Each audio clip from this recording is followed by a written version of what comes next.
तो भाई साहब आपका शुभ नाम क्या है? मेरा नाम रमेश है।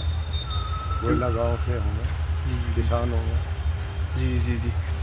तो मुझे आपसे ये जानना है कि देखिए यहाँ पे अर्बन एक्सटेंशन रोड इस तरफ बनी है, तो ये जब सड़क बनी उससे पहले आप लोगों का जो खेती थी वो किस तरीके की होती थी, जो ज़मीन थी वो किस तरीके से ली गई सरकार के द्वारा, उसके बारे में आप कुछ बताइए।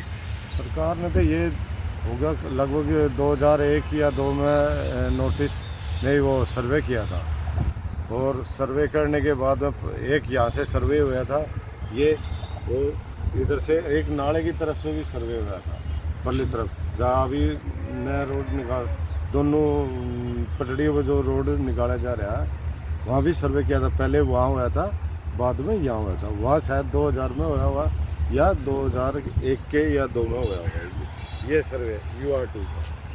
और ये लगभग 2000 से लेके और 2022 के बाद हाईवे निकला, ये रोड बना।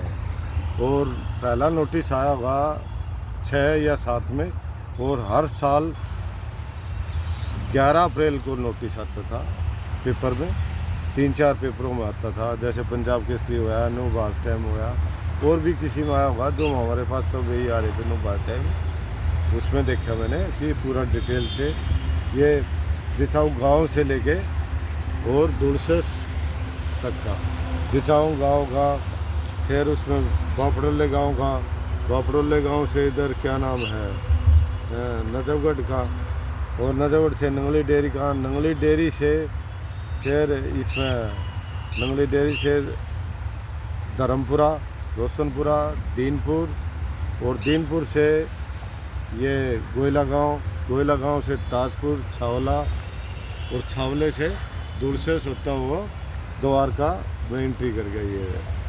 इसमें पेपर में जो नोटिस आया था, जो ज़मीन एक्वायरमेंट का नोटिस आया था, वो ये 2007, 8, 9 में 11 अप्रैल को ही आता था। ये जितनी बार नोटिस आया है 11 अप्रैल को ही नोटिस आया इसमें।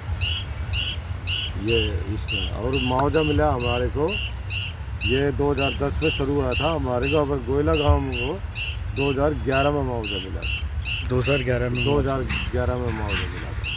और यहाँ का मुआवजा मिला हमने 17 लाख रुपए एकड़ के हिसाब से, 17 से कुछ ऊपर था, 20-25 हज़ार रुपये, मुझे कन्फर्म नहीं है पूरा, अगर 17 लाख रुपए के हिसाब से मुआवजा मिला था। वो भी 5 बीघे का, 1 एकड़ का 5.25 बीघे, और 17 लाख। आज उससे पहले हमारे गांव में ज़मीन बिकी हुई थी, कम से कम नहीं तो 2004 के आसपास गांव में बिकी है, DLF कंपनी ने ली थी, 3.25 करोड़, 3 करोड़ 5 लाख, और 3 करोड़ 3.25 करोड़ के, 3 करोड़ से प्लस मिली थी। कितनी बड़ी ज़मीन के लिए? ज़मीन वो ली थी उन्होंने हमारे गांव में 16 एकड़, 16 एकड़ ली, उसके 3.5 सवा 3 करोड़, 3 करोड़ के आसपास, 300 ऊपर 300 मिला उन्होंने। अच्छा। और वो 2004 में मिला, और ये हमने मुआवजा मिला था जो कि 2011 में मिला था। अच्छा। और वो भी 17 लाख रुपए के हिसाब से। अच्छा। जबकि बता रहे थे कि 53 लाख हो गया इसका, तो ये जो सरकारी क्या बोलते हैं इसको मुआवजे के लिए, तो 53 का हमने तो मिला वो 17 लाख के हिसाब से। अच्छा, मतलब वैसे जब सर्वे किया गया तो उससे ये पता चला आपको 53 लाख रुपए मिल रहे हैं, लेकिन आप मिले बोल 17 रहे लाख। थे कि भाई 53 का रेट हो रखा है। अच्छा। गवर्नमेंट रेट 53 का है, आप बोल रहे हैं कि 75 का हो गया है। एक बार केजरीवाल सरकार आई थी, वो 2.5-3 करोड़ के हिसाब से बोल रही थी, वो तो ऐसा कुछ नहीं हुआ, धरातल पे कुछ नहीं हुआ, धरातल पे कुछ नहीं हुआ। ये तो सिर्फ कागजी या वर्बली बोलना, या मतलब पब्लिक को अपनी तरफ आकर्षित करने की वाली बात है ये। और इसमें ज़्यादा सबूत ना, इस रोड से गांव में ऐसा कोई मुआवजा नहीं मिला, उससे कोई फ़ायदा नहीं हुआ, और ना ही जिसकी ज़मीन गई वो तो गई ही, कई परिवारों की बहुत ज़्यादा ज़मीन गई है। 1-2 परिवार की था, हमारे परिवार में से ही था, हमारे ताऊर की, उनकी जो ज़मीन थी 3-4 एकड़, उसमें से तो उनकी 1 भी इंच नहीं बची, ना उनको कोई प्लॉट मिला, ना उनको कोई कुछ वो मिला। जो आम लोगों ने जो सभी ने मुआवजा मिला वो ही मुआवजा मिला, उससे अलग कोई मुआवजा नहीं मिला। और ना उनको, नहीं तो गवर्नमेंट ने जिसकी ज़मीन बच गई चलो उनकी बच गई, दोनों साइड पे बच गई, वन साइड पे बच गई। और हमारे ताऊ के परिवार में थे किसी की, उनकी 1 इंच भी ज़मीन नहीं थी, उनकी एक टोटली ज़मीन उनमें चली गई। और वो भी ब्याज लाग के, ये मेरे ख्याल से 25-26 लाख, जो कि 2007 में या 8 में नोटिस हुआ था, 2001-2 के आसपास सर्वे हुआ था, उसके टाइम से ये 27 लाख रुपए के आसपास 1 एकड़ का मिला था, जिसमें कि 100 गज का भी प्लॉट है उस टाइम पे नहीं आ रहा था कि 4.5 बीघे में या 1 एकड़ में 100 गज का भी प्लॉट नहीं ले पाए जमींदार किसान। अच्छा। और नई इसमें से किसी को जिसकी दोनों तरफ एंट्री ज़मीन बच गई, ना तक कोई सी एंट्री परली तरफ जाने के लिए दी, ना परली तरफ से उरली तरफ आने की नहीं। इसमें बीच में कई छोटे छोटे किसान हैं जिसकी 2 बीघे है, 1 बीघे है, या बची है मतलब 2-3 बीघे है, उसके ना इधर का रास्ता रहा ना इधर का रास्ता रहा, कोई सी तरफ से रास्ता नहीं रहा, ना उसकी इस पे एंट्री जाने के लिए। सबसे मेन तो ये समस्या आ गई। अब हाईवे बन गया, पब्लिक के लिए बना, किसान के लिए नहीं बना। किसान के लिए तो ये नुकसान होगा, एक तो प्रॉपर्ली मुआवजा नहीं मिला उसको, और मुआवजा भी नहीं मिला और उसको रास्ता भी नहीं मिला, और जो पुराने रास्ते थे खेतों के वे रास्ता भी कट गया, वो भी रोड में कट हो गया, उसकी कोई एंट्री नहीं दी इन्होंने हाईवे वालों ने। और नहीं इसमें से कहीं मैन इसमें एंट्री नहीं, तो इसके दीवार के साथ के एक 20-25 फुट का रोड निकाला जा और उस पर किसान की एंट्री आ जाए, आ चला जाए, उसकी सुविधा हो जाए। उसकी ज़मीन भी ले ली गई है और रास्ता भी बंद कर दिया गया। 1-2 एंट्री है पूरे रोड पे, गोयला गांव से और दुलसेस वाले पुल तक ज़्यादा से ज़्यादा 2 एंट्री होगी, जी 2 या 3 एंट्री होंगी ज़्यादा। वो भी खेतों के जो पुराने रास्ते थे वो भी खेतों वाले ने बोल के शोर शराबा करके जब छुटवाए, नहीं तो वो भी एंट्री बंद कर दी थी हाईवे वालों ने। अच्छा। हाईवे से किसान को ऐसा कुछ अभी कोई फायदा नहीं हुआ, ना मुआवजे में फ़ायदा हुआ, नहीं किसी निकासी में फ़ायदा हुआ, ये तो आम पब्लिक को फ़ायदा हुआ। और बता रहे कि मुंडगढ़ जो टोल बना है, हमारी तो ज़मीन भी गई और उस पर 230-35 का जितनी बार एंट्री करेंगे तो 230-35 उस पर टोल टैक्स भी देना होगा। मुंडका पे, मुंडका में जो टोल बना है दिल्ली के अंदर में, जी जी, एक ही टोल UR2 पे बना है। हाँ हाँ। हम मैं गोले गांव से रहने वाला हूँ, मेरी ज़मीन इसमें गई है। अगर गोले गांव की बहुत सारी ज़मीन गई है।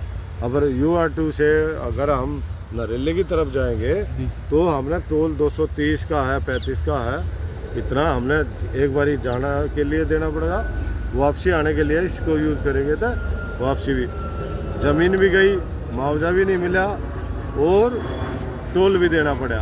हमने अगर जो किसी प्यारे के वहाँ जाना पड़ेगा या किसी रिश्तेदार के वहाँ जाना पड़ेगा तो टोल भी देना पड़ेगा, ज़मीन भी और मिला भी कुछ नहीं और ऊपर से टोल भी। जी जी।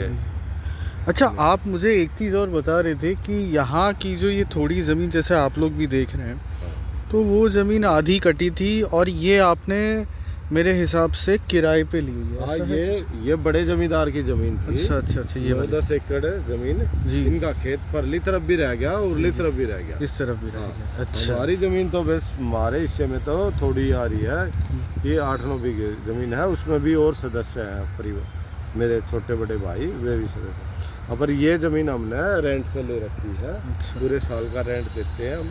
ये हमारा टोल है, उस पार्टी का परली तरफ टोल रह गया, हम इसमें थोड़ा सा अपना कभी भाव मिल जाता था, 2 पैसे बन जाते हैं, भाव नहीं मिलता और तब वो 2 पैसे जो मिले हैं वो भी इसी में लगा देते हैं। जैसे अब की बार हमने इसमें थोड़ा सा आलू लगाया, आलू का रेट आज के दिन 10 रुपये किलो मार्केट में बिक रहा है जी। अभी आलू मेरे खेत में अभी आधा निकाला है मैंने, आधा अभी जी इसके अंदर ही पड़ा है मेरा निकालने का। और एक मजदूर बुलाते हैं तो मजदूर की दाढ़ी होगी कम से कम 600 रुपये, कम से कम मान लो आज के दिन। और 600 रुपये वो करेंगे, उसको देंगे, और उससे 60 किलो 70 किलो ये आलू निकला तो वो उसके भी मैंने अपने घर से देने पड़ेंगे। इसमें ज़मींदारी में तो ऐसा ही है, कभी भाव मिल गया तो 2 पैसे मिल गए। और ये एक दिन की खेती नहीं है, इसमें 6 महीने लगते हैं खेती में। पहले तैयारी, खेत तैयार करो, फिर उसमें बीज लगाओ, फिर उसको बीज लगा के फसल को तैयार करो, फसल तैयार होगी, फिर उसके बाद में पता लगेगा भाई भाव आया, मिला या नहीं मिला, भाव के ऊपर बात है वो। और नहीं तो वो 6 महीने की मेहनत भी वो भी इसी में चली जाएगी, या तो उसमें छोड़नी पड़ेगी, जुताई करनी पड़ेगी, या फिर उसको मजदूरों को ये सुपुर्द छोड़ दिया जाएगा कि भाई तुम ही निकालो, तुम ही इसको सेल करो, क्योंकि उसमें इतना कुछ मिल नहीं पाएगा उसको, किसान को। ये तो कभी कभार लगता मौका कि 2 पैसे का भाव आ गया, 2 पैसे आ गए उसको किसान को। किसान की 6 महीने की एक खेती होती है, और साल में 2 ही खेती बड़ी मुश्किल से कर पाता है। एक खेती का तो उसका हमेशा 24 साल में एक पैसे उसी में लगने होते हैं। एक खेती की जो भाव मिल गया था उसके 2 पैसे आ जाएंगे, नहीं तो वो भी पैसे उसके जीरो खाते में चले जाते हैं। ये इसमें कोई ऐसा बेनिफिट नहीं। और थोड़ी मोड़ी खेती है, उसमें साधन चाहिए, ट्रैक्टर चाहिए, पानी चाहिए, लाइट चाहिए। ये बड़ी खेती होगी कम, और खर्चे गए खर्चे हो गए। बढ़। और काफ़ी ज़मीन हमारे गांव की इसमें हाईवे में UR2 में एक्वायरमेंट होगी, और जिसकी भी ऐसी ज़मीन ज़्यादा गई उसको 100-200 गज का प्लॉट ही मुश्किल ले पाया, नहीं तो एकड़ों में ज़मीन गई और गजों में प्लॉट लिए गए। ऐसा कुछ नहीं बेनिफिट हुआ आम आदमी को और किसान आदमी को। मैं आपकी बात समझ रहा हूँ। अभी हम कुछ बात कर रहे थे कि फसल के बारे में, कि सड़क बनने से पहले फसल आप कितनी उगाते थे और कौन सी उगाते थे, और सड़क बनने के बाद अब आप फसल कौन सी और कितनी उगा रहे हैं, आप उसके बारे में एक बार प्रकाश डालिए। पहले खेत था, हाईवे नहीं बना था, तो ज़मींदार थोड़ा सा जैसे ज्वार, बाजरा, सरसों, गेहूँ ये उगा लेता था। अब वो छोटे छोटे टुकड़े बच गए, जैसे ये 1 बीघे का टुकड़ा ये बच गया, 1 बीघे का ये टुकड़ा बच गया। अब उसमें कहाँ से ट्रैक्टर वाले को लेकर आएगा, कहाँ से वो उसमें सोचता कि छोटा ट्रैक्टर लेके ज़मींदार कि थोड़ी बहुत ये अपना सब्जी वगैरह लगा ले, यहाँ पे बाज़ार मार्केट लगती है, तो कुछ चुनिंदा आदमी जो बाज़ार करने वाले हैं वे यहाँ से ख़रीद लेते हैं और बाज़ार में सेल कर लेते हैं। ज़मींदार सेल नहीं कर पाता उस चीज़ को। 2 पैसे वो ज़मींदार करता काम 3-4 महीने, और सेल्समैन करता जो बाज़ार करने वाला व्यापारी है वो करता है सुबह से शाम तक में, और मैंने करनी